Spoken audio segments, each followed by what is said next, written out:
Welcome back. You know, I cannot let the fuck shit slide without reporting it to the people.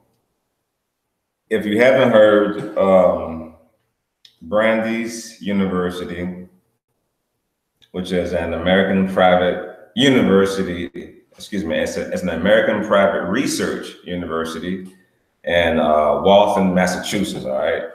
Founded on the cusp of World War II in 1948. By the Jewish community, named after Louis Brandeis, the first Jewish Justice of the U.S. Supreme Court, nominated by President Woodrow Wilson in 1916. Now, if you don't know, President Woodrow Wilson is the first Tavistock U.S. American president. And let me zoom in on this book. You should get this book, and actually I'm going to do another show on this book, but Woodrow Wilson is the first Tavistock U.S. president who nominates Louis Brandeis, and whose name is now bearing up this university up here in Massachusetts. Now that's another show, like I said, within itself. Now, the title to the show is very misleading. I woke up one morning and I saw this article, and it was titled, what was it? Brandeis University suspends athletic director who fails to act on coach who told the player he'd be shipped back to Africa. Wisdom just told me that shit didn't make sense. The athletic director was suspended who failed to act on a coach who told the player he'd ship him back to Africa. It sparked an interest, and so I started reading into the story and did some digging, and I came across some more information that it was weird, because the coach. Coach Brian Meehan, who joined the team back in 2003, he'd taken the program to a couple of Division III Final Fours, and he's the winningest coach in the program's history. But the last 5 years, they've been like utterly terrible. They've been like pretty much ass. You know, they've done nothing. Why? From what I've gathered, they can't recruit nor retain quality players. And also the coaches, Brian Meehan in particular, a lot of his troubled behavior witnessed by the players and the administration was, I guess, causing an atmosphere within the program. People been not wanting to play for him, quitting and what have you. So I was reading into the full story of this coach here, and apparently, see, the title says he was Coach Brian Meehan fired for telling the player he'll ship him back to Africa. But this coach has a history of doing and saying some racist and shit, and showing nepotism, also showing favoritism. And let me just get into some of the high points of the article. All right, now, apparently last year, several students filed serious discrimination complaints about the coach, right? Now, alleging preferential, like I said, and discriminatory treatment. He done a lot. He did a lot of crazy things. So let me bring up some of the allegations that caught my eyes. Let me see. And pretty much from what some of the things the players are saying, that the athletic director, whose name is Lynn Dempsey, they were like friends. They were boys. Well, that's what the players say. They were boys, but Dempsey is a female, so she might be part of the carpet crew. But let's see what some of the players were saying. Now, what happened was they organized amongst themselves back in 2007.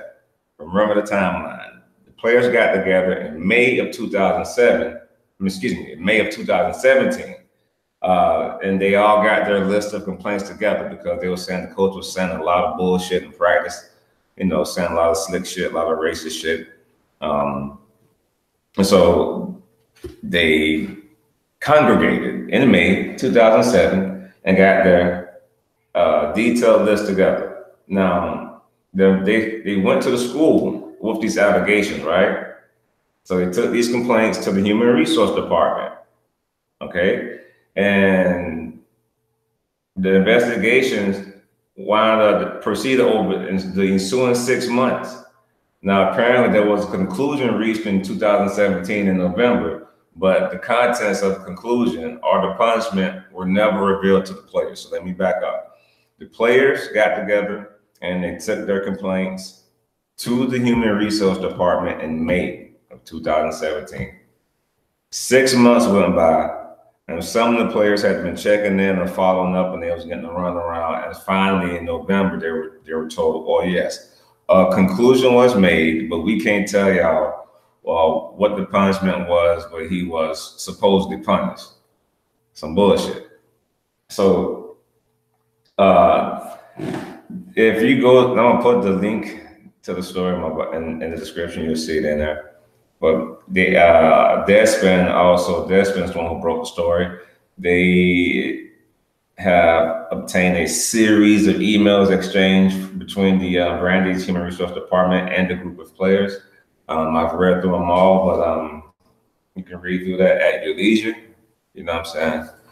But let's get into some of the comments that was said that he made. All right, now they say the first recorded instance of Meehan making racially insensitive comments came about 3 years ago in 2015. Now at practice, 3 black players were injured, and they were sitting on the sideline and watching while their nurse injuries, you know. And at some point, they say the coach walked over to them and asked them to reenact the "See no evil, hear no evil, speak no evil" monkeys. And that was one of the instances, and one of the players was speaking to that day, and they then, of course, want to speak on it. You know, they heard and they was obviously caught off guard by the coach saying some dumb shit. So the players was pretty much like, "Hey man," they looking at each other like they could just say that shit. So now the one story that caught my, and they say he was known for cutting his players too. Like he could get black players, he would cut them. He would for no reason. He has a list of crazy allegations and things that the players said he did. But one thing that caught my eye that I want to speak on. Let me get to that. I don't want to hold you too long this morning. I know you're busy, and I'm cognizant of that. That's why I am. Yeah. All right. This shit caught my eye. Before I get to that, now they say in 2017, 2 years later on Martin Luther King Day, now this is per the HR report, the team was running drills when the one black player who was wearing the white side of his white-black reversible practice jersey was told by the coach, or the fired coach, that being white must be a dream come true for him. Now this was witnessed by the team. So you have a black player wearing this. He has a black and a white reversible jersey. I mean, you can wear it on both sides. He's wearing it on the white side. The coach says this dumb shit. "Oh, being white must be a dream come true." And again, now the article says the coach was fired for saying that his shit played back to Africa. But this coach has a history of saying racist and inflammatory derogatory statements among the players. Now, let me get to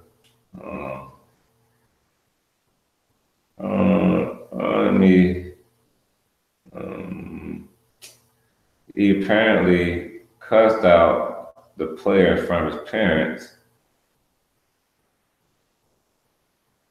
Now I remember I also learned there was one white player quit the team because he got to be a fucked up coach if you make a white boy quit the team. based on how bad he was treating his black players. And that's crazy.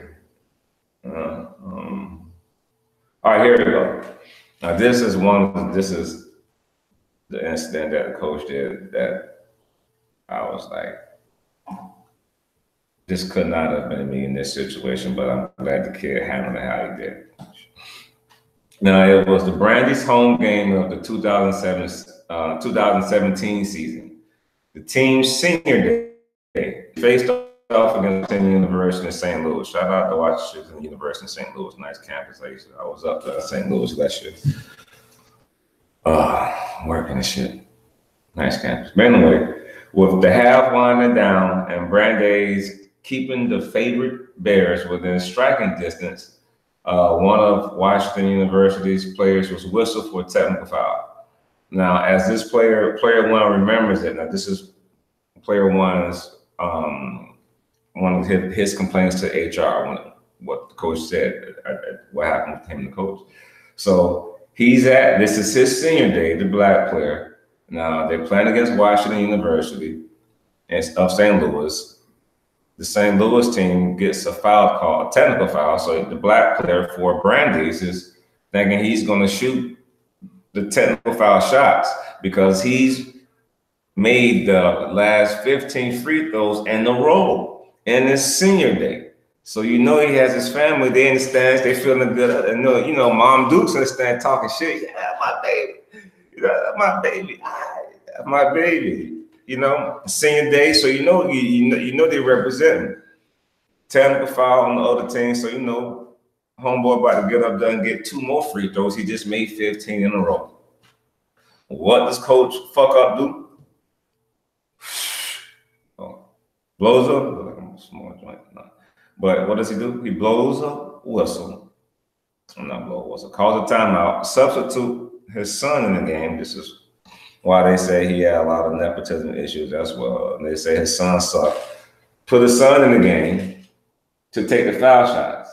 So the player said as the coach motioned him to return to the bench, Meehan entered his son and into the game. And of course the player let Meehan know he wanted to take the shots. That's according to multiple players. Like, hey, he told coach he wanted to take the shot. Of course, he was upset. So,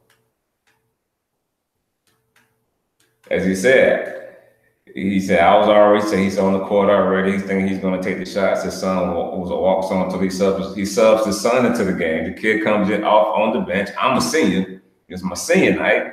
He said, I'm going to shoot these free throws. So then he asked him, coach, per his words, why you subbing me out? He said, then the coach, he started yelling at me on the bench. And so I'm like, well, have your son shoot the shots. It's okay. Then he said, coach looks at him and keeps chirping at him. And then it was like 2 seconds left and they shoot it at half court. The half is over because it's halftime. It's going to halftime. He said, I'm walking to the locker room and he's just going at me, swearing at me, F-bombs and stuff. The gym is quiet. There aren't a lot of people in there, but his parents are right there in the stands at the right side by the locker room where we're headed. And everybody see what's going on. They said, this is the athletic director is sitting right there, his parents. And the story was corroborated by a lot of witnesses who was there about this coach verbally acousting this kid on the senior night in front of the athletic director. And who else was there, apparently? The kid's parents, like I said, Lynn Dempsey, the athletic director, Tom Rand, the fucking senior associate AD, and Andrew Flegel, the senior vice president for students and enrollment, all witnessed the coach verbally acoustic this child in front of his parents. And all of these people with these big, long titles with multiple syllables saw this coach treat a child in front of your customer, which parents. None happened.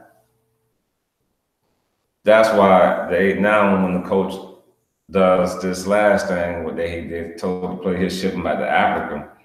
and you should suspend them. No, that coach should have been fired, and the AD, because you're fostering this type of behavior. Now, let me go back. I didn't add this. I got to add this. I got to add this to the mix. Now, this school, Brandeis University, like I said, is a private American research university. It's also one of the top 10 policy schools in America, meaning the people that graduate from the school, they're on a mission. Believe me, they just not out here fishing. It's a top 10 policy school in the fucking country. What that means is, and if you understand what the word policy means, and you know what the type of situation this is. Now let's get into some of the notable alumni of the school that I found interesting, because I feel like if the coach can make a comment like this and he has a history of treating his black players like this, and then you have white boys that even quit the team because he's just that ignorant and that nasty of a coach, and you have all of these administrators who witnessed a coach not physically, but verbally accuse a kid in front of his people. So to me, outside looking in, that's the mindset. That's a part of the culture. And then you have, so of the university, is that fair to say? And then this is one of the top 10 policy making schools in the country. I mean, they go out here into the world, into different professions, and make policies with this mindset. A mindset where shit like this is fostered, and okay, it's okay. People just, oh, damn, coach just going hard, coaches, and they're just open. So let's get into some of the notable alumni. Angela Davis, yeah, that's one. But one that caught my eye was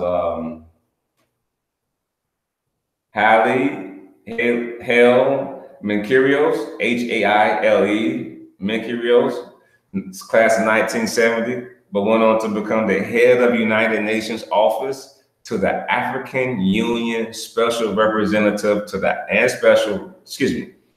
head of the United Nations Office to the African Union and Special Representative to the African Union. Policies.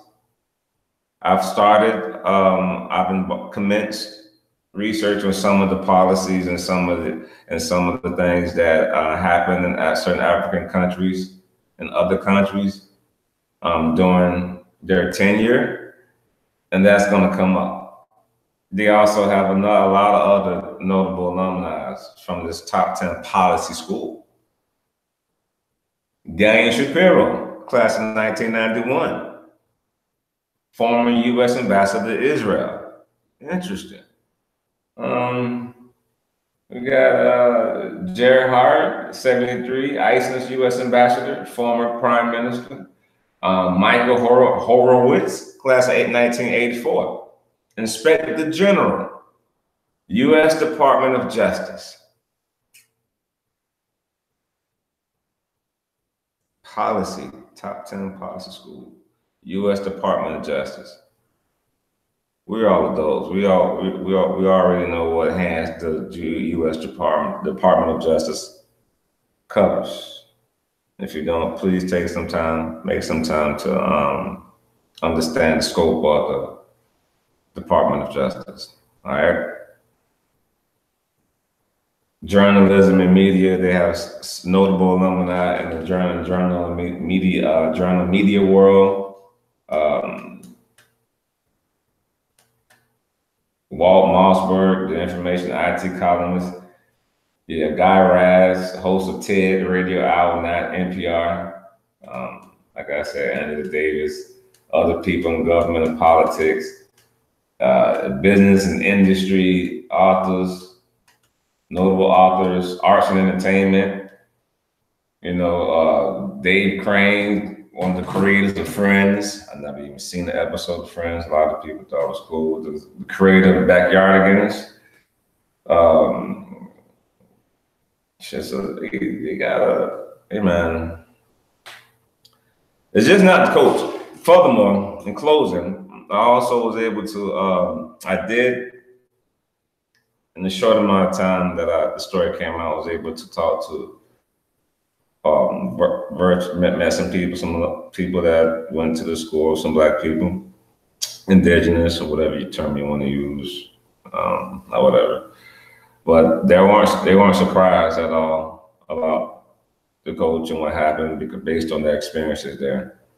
That this is what leads me to believe that it's just a mindset that permeates through the campus and obviously the administration.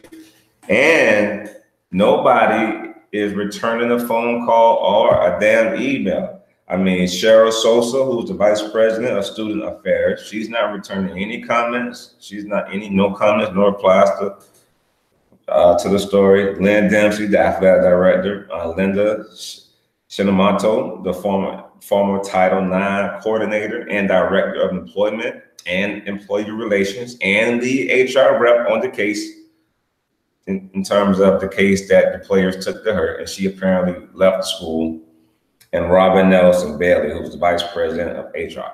None of them have returned any calls, emails, denying requests on the story. Interesting. So that means the invisible hand told everybody, hey, we're not talking, we just this what we do, and this shit's gonna die down. Because football season coming up, so I don't know. Niggas don't care. But I couldn't let that shit ride. So any of you mamas out there, you got boys that's getting recruited by Brandeis University, don't let them go. Just tell them, don't even come. Don't even waste your time. No, fuck that. If anything, get a bribe. Just say, hey, if you want my son to come, even for a visit, make them pay something. Make them motherfuckers pay a light bill, something. Be creative. Make them do something, but just know in the back of your head, we ain't going here, but just take what you can get from them, from those people, man. They're bad, but don't play for them. And we're gonna start a movement. The hashtag don't play for Brandeis University ever. All right. Have a great Sunday. This is JG. And if you got children, please read to your children. And fellas, if you got a lady, please sing a nice song to her. Sing it to your ladies, man. Because if you don't, somebody else will. All right.